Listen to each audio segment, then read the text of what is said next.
ధర్మస్థలలో మరణాల mystery వీడుతోంది. So Dharmasthali కర్ణాటకలోని శ్రీ మంజునాథ క్షేత్రమైనటువంటి ధర్మస్థలిలో అక్కడ యువతులు, తర్వాత మైనర్ బాలికలు, ఇంకా అనేక మందిని తానే పాతిపెట్టినట్టుగా అక్కడ గతంలో పనిచేసినటువంటి ఒక పారిశుద్ధ్య కార్మికుడు ఇచ్చినటువంటి సమాచారం ఆధారంగా అక్కడ అధికారులు రంగంలోకి దిగారు. సిట్ అధికారులు అక్కడ దాన్ని టోటల్గా అక్కడ ఎంక్వైరీ చేస్తున్నారు, అక్కడ తవ్వకాలు జరుపుతున్నారు. సో ఇప్పటిదాకా 7 చోట్ల తవ్వకాలు జరిపారు ధర్మస్థలి ప్రాంతంలో. ధర్మస్థలిలో ఇంకా తవ్వకాలు అయితే కొనసాగుతున్నాయి. సో ఇప్పటిదాకా 7 చోట్ల తవ్వకాలు కంప్లీట్ అయిపోయినాయి. తాజాగా 7వ స్పాట్లో తవ్వకాల్లో ఒక కర్చీఫ్ అయితే గుర్తించారు. మరి ఆ కర్చీఫ్ ఎవరిది అంటే ఒక మహిళది కావచ్చు అన్నటువంటి అనుమానం అయితే అక్కడ అధికారులు వ్యక్తం చేస్తున్నారు. సో అది ఇంకా పూర్తిగా తెలియాలి, అది మహిళదా ఇంకా ఎవరిది అనేది. సో మరి ఆ పారిశుద్ధ్య కార్మికుడు చెప్పినట్టుగా అక్కడ కూడా అక్కడ పాతి పెట్టారా, పాతి పెట్టిన తర్వాత ఆ మహిళకు సంబంధించినటువంటి కర్చీఫ్ అనేటువంటి అనుమానం అయితే వస్తుంది. సో ప్రస్తుతానికైతే అక్కడ ఎటువంటి మానవ కళేబరం అయితే దొరకలేదు. 7వ స్పాట్లో ఎటువంటి అవశేషాలు దొరకలేదు, మానవ అవశేషాలు ఏమి దొరకలేదు. అయితే ఇప్పుడే కాసేపటి కింద 8వ స్పాట్లో కూడా తవ్వకాలు ప్రారంభించారు. నిన్న 6వ స్పాట్ దగ్గర ఒక 26 ఎముకలు దొరికాయి, ఒక పుర్రె కూడా దొరికింది. సో మొదటి నుంచి spot 1, spot 2, spot 3, spot 4, spot 5 ఎక్కడ ఏమీ లభించలేదు. కానీ 6వ స్పాట్లో అక్కడ ఒక పుర్రె దొరికింది, 26 ఎముకలు దొరికాయి. మన బిగ్ టీవీ స్క్రీన్ పైన ఎక్స్క్లూజివ్గా మనం చూడొచ్చు. ఆ బకెట్లో పెట్టారు, అక్కడ దొరికినటువంటి పుర్రె, తర్వాత 26 ఎముకలు అక్కడ బకెట్లో పెట్టారు. బకెట్లో పెట్టి అక్కడ ఆసుపత్రికి తరలించి అక్కడ ఫోరెన్సిక్ సంబంధించినటువంటి టెస్ట్ ఏవైతే ఉంటాయో పరీక్షలన్నీ కూడా కావిస్తున్నారు. సో పుర్రె ఎవరిది, ఎప్పుడు, ఎంతకాలం కింద చనిపోయింది, అది మహిళదేనా లేదంటే పురుషునిదా, ఎవరిది అనేది తేల్చడం కోసం అక్కడ పరీక్షలు అయితే చేయడం నిమిత్తం దాన్ని ఆసుపత్రికి తరలించారు. ఉడిపిలోని మణిపాల్ ఆసుపత్రికి తరలించారు. అక్కడ పరిశోధన కొనసాగుతోంది. అసలు ఎంతకాలం కింద చనిపోయారు, ఎవరు చనిపోయారు, ఆ పుర్రె ఎవరిది, ఎంతకాలంగా అక్కడ ఉంది అనే దానిపైన డీటెయిల్డ్గా అక్కడ ఎంక్వైరీ అయితే సాగుతోంది, అక్కడ విచారణ చేస్తున్నారు. ఎస్, మనం రైట్ సైడ్ బాక్స్లో చూస్తున్నాం, బిగ్ టీవీ ఎక్స్క్లూజివ్గా విజువల్స్లో మనం చూస్తున్నాము. అక్కడ 8వ చోట తవ్వకాలు ప్రారంభించారు. అక్కడ ఆ స్పాట్లో ప్రస్తుతం తవ్వకాలు అయితే జరుగుతున్నాయి. కానీ ఇప్పటిదాకా ఎన్ని చోట్ల తవ్వకాలు జరిపినా కూడా ఎక్కడ మానవ అవశేషాలు అయితే దొరకలేదు. ఒక 6వ చోట మాత్రమే, 6వ స్పాట్లో మాత్రమే ఒక పుర్రె దొరికింది. పుర్రెతో పాటుగా 26 ఎముకలు కూడా దొరికాయి. మరి ఎంతకాలం కింద చనిపోయారు, ఎవరు చనిపోయారు అనే దానిపైన ఇప్పుడు ఆరా తీసేటువంటి పనిలో పడ్డారు. అసలు శవం ఎవరిది, ఎప్పుడు పూడ్చిపెట్టారు అనేటువంటి విషయం డాక్టర్లు తేల్చబోతున్నారు. సో 6వ స్పాట్ దగ్గర 5 దంతాలు కూడా లభ్యమయ్యాయి, ఒక దవడ ఎముక, 2 తొడ ఎముకలు కూడా లభ్యమయ్యాయి. సో ఇప్పటిదాకా లభిస్తున్నటువంటి సమాచారం ప్రకారం అయితే ఇంకా ఎక్కడా మానవ అవశేషాలు అయితే కనిపించలేదు. కాసేపటి కింద 7వ చోట్ల తవ్వకాలు జరిపిన దాంట్లో ఒక కర్చీఫ్ అయితే లభ్యమైంది. మరి ఆ కర్చీఫ్ ఎవరిది అంటే ఏదో ఒక మహిళది కావచ్చు అన్నటువంటి అనుమానాలు అయితే వ్యక్తమవుతున్నాయి. తర్వాత సెకండ్ స్పాట్లో, 2వ స్పాట్లో ఒక ఏటీఎం కార్డు అంటే డెబిట్ కార్డు దొరికింది, తర్వాత పాన్ కార్డు దొరికింది. అయితే దాని ఆధారంగా, ఆ కార్డ్స్ ఆధారంగా ఎంక్వైరీ చేసి ట్రేస్ చేస్తే ఎవరైతే చనిపోయారో వాళ్ళ అమ్మని ట్రేస్ చేయగలిగారు. అయితే తమ కుమారుడిదే ఆ డెడ్ బాడీ అంటూ అప్పుడు అనారోగ్య కారణాల రీత్యా చనిపోతే అక్కడ పాతిపెట్టామంటూ తల్లి చెప్పినటువంటి మాట. ప్రస్తుతం అయితే 8వ చోట తవ్వకాలు జరుగుతున్నాయి. సో మరి దాంట్లో ఇంకా ఎటువంటి ఆనవాళ్ళు అయితే లభించలేదు. మా ప్రతినిధి శివ మరింత సమాచారం ఇస్తారు. శివ, తవ్వకాలు ఇంకా జరుగుతున్నాయి, తవ్వకాలలో ఇప్పటిదాకా ఏమన్నా తెలుస్తున్నాయా? సో నిన్న కేవలం ఒక 6వ చోట మాత్రమే వాళ్ళు జరిపిన దాంట్లో మాత్రమే 26 ఎముకలు, ఒక పుర్రె, మళ్ళీ దవడ ఇవన్నీ కూడా లభ్యమయ్యాయి. కానీ ఇప్పుడు జరుగుతున్నటువంటి తవ్వకాల్లో ఎటువంటి విషయాలు వాళ్ళకి తెలుస్తున్నాయి? రైట్ రాజేష్, కర్ణాటక మంగళూరులోని నేత్రవతి సమీపంలో ధర్మస్థలలో మృతదేహాల కోసం త్రవ్వకాలు అనేది కొనసాగుతున్నాయి. ఇప్పటి వరకు 7 చోట్ల త్రవ్వకాలు పూర్తి చేసినట్టు తెలుస్తుంది. ఇక తాజాగా 7వ స్పాట్ లో తవ్వకాల్లో కర్చీఫ్ అనేది గుర్తించారు సిట్ బృందం. ఆ కర్చీఫ్ మహిళదే అనే అనుమానం అయితే వ్యక్తం చేస్తున్నారు. ఇక 7వ స్పాట్ లో మానవ అవశేషాలు అనేది ఎక్కడ కూడా దొరకలేదు. ఇక అక్కడ ఎటువంటి ఆధారాలు దొరకని నేపథ్యం, అంటే మానవ అవశేషాలు దొరకలేదు, కేవలం ఒక కర్చీఫ్ మాత్రం దొరికిన నేపథ్యం. ఇక 8వ స్పాట్ లో త్రవ్వకాలు ప్రారంభించినట్టు కూడా తెలుస్తుంది. ఇక నిన్న 6వ స్పాట్ దగ్గర ఎముకలు, కొన్ని 26 ఎముకలు, పుర్రెలు ఆసుపత్రి దొరికిన వాటిని ఆసుపత్రికి తరలించారు. ఇక ఉడిపి మణిపాల్ ఆసుపత్రిలో దానికి సంబంధించి పరిశోధన అనేది కొనసాగుతుంది. దొరికిన పురి కానీ 26 ఎముకలు ఏవైతున్నాయో దానిపైన పరిశోధన కొనసాగుతోంది. అంటే ఫోరెన్సిక్ ల్యాబ్ పంపించి అక్కడ ఫోరెన్సిక్ నిపుణులు దాంట్లో ఎముకలు ఎవరిది ఏంటి, ఎన్ని సంవత్సరాల క్రితం అక్కడ అవశేషాలు ఎప్పటి నుంచి ఉంటున్నాయి అనేది కూడా ఆ కోణంలో కూడా ఇటు ఫోరెన్సిక్ ల్యాబ్ నిపుణులు పరీక్షిస్తూ ఉన్నారు. ఇక అంటే శివాది దొరికినటువంటి ఆనవాళ్ళు, ఆ పుర్రె తర్వాత ఎముకలు, ఇంకా ఏవైతే దవడలు దంతాలు ఇవన్నీ దొరికాయో అవి ఏ స్థితిలో ఉన్నట్టుగా అవి ఏ స్థితిలో ఉన్నట్టుగా చెప్తున్నారు? అంటే ఏమన్నా మరింతగా శిథిలావస్థలో ఉన్నాయా? అంటే ఎముకలు కావచ్చు లేకపోతే పుర్రె కావచ్చు బాగా శిథిలావస్థలో ఉన్నట్టుగా తెలుస్తోందా? లేదు ఇంకా దానికి సంబంధించినటువంటి వివరాలు ఇంకా బయటకి ఎక్కడ వెల్లడించలేదా?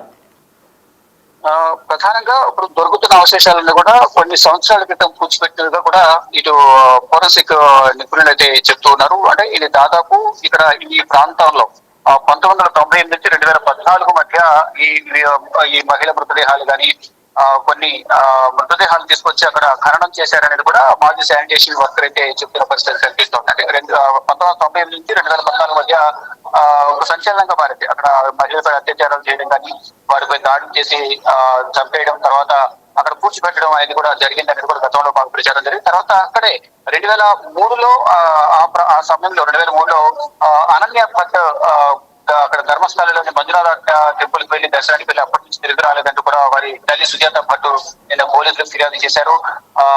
డిఎన్ఏ టెస్ట్ నేను సిద్ధంగా ఉన్నానంటూ కూడా తాను కూడా తెలియజేశారు. ఈ నేపథ్యంలో డిఎన్ఏ టెస్ట్ ద్వారా వీటిని గుర్తించే పనులు అయితే నిమగ్నమైనారు. కానీ అన్ని మృతదేహాలకు అంటే అవశేషాలు అనేది దొరికితే కనుక అన్ని తాను ఏదైతే 100కు పైగా మృతదేహాలను పూడ్చిపెట్టారని ఏదైతే మాజీ శానిటేషన్ వర్కర్ చెప్తున్నారో అవన్నీ కూడా వెలికి తీస్తే కనుక వాటి నుంచి డిఎన్ఏ టెస్ట్ చేయడం అనేది చాలా కష్టతరం అనేది కూడా వారు చెప్తూ ఉన్నారు. అంటే ఎముకలు పొరెలకు డిఎన్ఏ టెస్ట్ నిర్వహించి ఇదంతా చేయడం అనేది చాలా టైం పడుతుంది. అదంతా కూడా కుదిరే అవకాశం లేదు. శివ అయితే ఇంకా ఎన్ని చోట్ల ఇప్పటికైతే 8వది స్టార్ట్ అయింది, కేవలం ఒక 6వ చోట మాత్రమే ఈ ఎముక కావచ్చు, తర్వాత పుర్రె కావచ్చు, ఇవన్నీ లభ్యమైనాయి. ఇంకా ఎన్ని చోట్ల వాళ్ళు తవ్వకాలు జరిపే అవకాశం ఉంది? ఎందుకంటే 100 డెడ్ బాడీలు పాతిపెట్టినట్టుగా సిట్ అధికారులకు అతనే ఎవరైతే మాజీ పారిశుద్ధ్య కార్మికుడు ఉన్నారో ఆయనే చెప్పినటువంటి విషయం. మరి 100 మృతదేహాలు లభ్యం కావాలంటే ఇంకా ఎన్ని చోట్ల తవ్వకాలు జరపాలి? సో ఏమంటున్నారు అంటే అధికారులు ఏమంటున్నారు? దాదాపుగా ఎన్ని చోట్ల తవ్వకాలు జరిపేటువంటి ఆస్కారం కనబడుతోంది?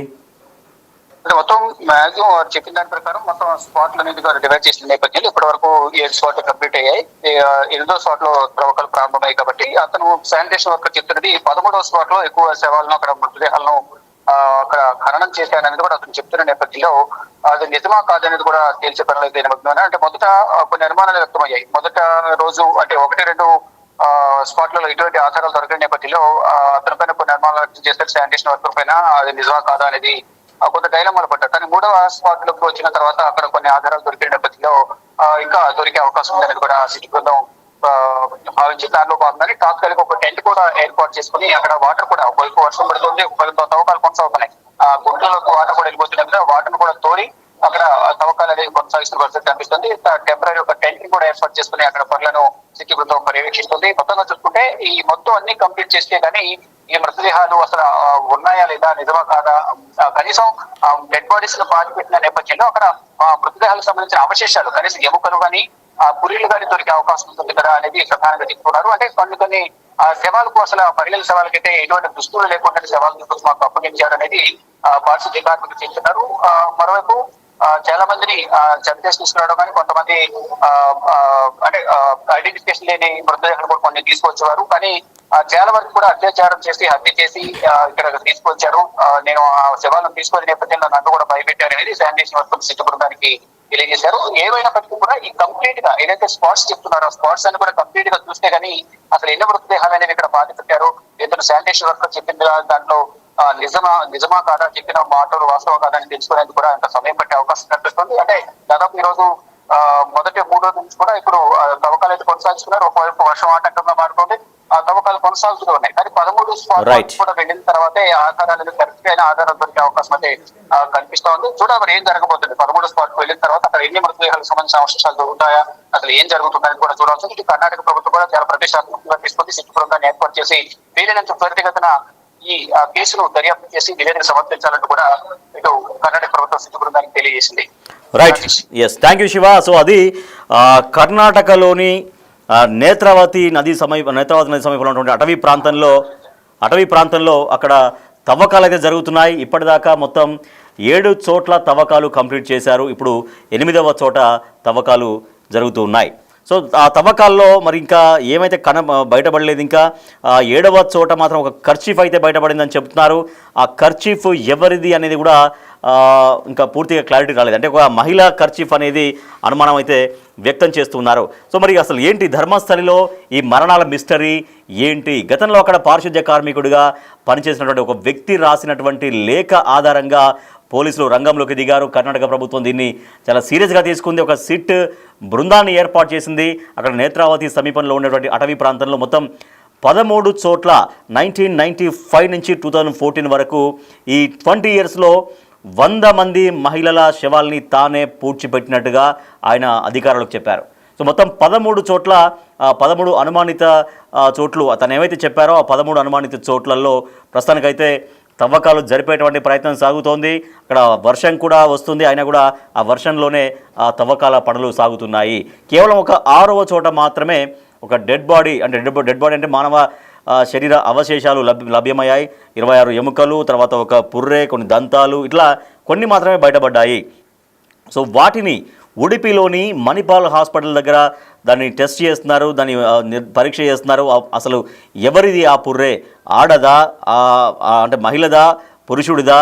సో అట్లా అసలు ఎన్ని సంవత్సరాల కింద పాతి పెట్టారు, ఏ కారణం చేత మరణించారు, చంపేశారా, చనిపోయారా, ఇట్లా అనేక రకాల కోణాల్లో అట్లా ఫోరెన్సిక్ రిపోర్ట్ కోసం అయితే అక్కడ ప్రయత్నాలు జరుగుతున్నాయి. అదే మనం చూస్తున్నాం బిగ్ టీవీ స్క్రీన్ పైన ఎముకలు, పుర్రె ఆ బకెట్లో వేశారు. బకెట్లో వేసి ఆసుపత్రికి తరలించేటువంటి విజువల్స్ మనం చూస్తున్నాం. అలాగే అటవీ ప్రాంతంలో ఎక్కడైతే అనుమానితంగా ఉన్నాయో, అనుమానం చెప్పారో ఆ చోట్లు ఎక్కడైతే ఉన్నాయో వాటిని అక్కడ తవ్వుతున్నారు. సో వర్షం అడ్డంకిగా కొంత మారినప్పటికీ కూడా సో దాన్ని ఛేదించాలి, ఆ మిస్టరీని ఛేదించాలి. అసలు ఎంతమంది చనిపోయారు, నిజంగా మరి అతను చెప్తున్నటువంటి మాట నిజమేనా? పదుల సంఖ్యలో, ఆ మాటకు వస్తే 100 మంది మృతదేహాలు బాతి పెట్టారని చెప్తున్నారు స్వయంగా. సో మరి అవన్నీ నిజమా కాదా తేల్చేటువంటి పనిలో మాత్రం సిట్ అధికారులు ముందుకు వెళ్తూ ఉన్నారు.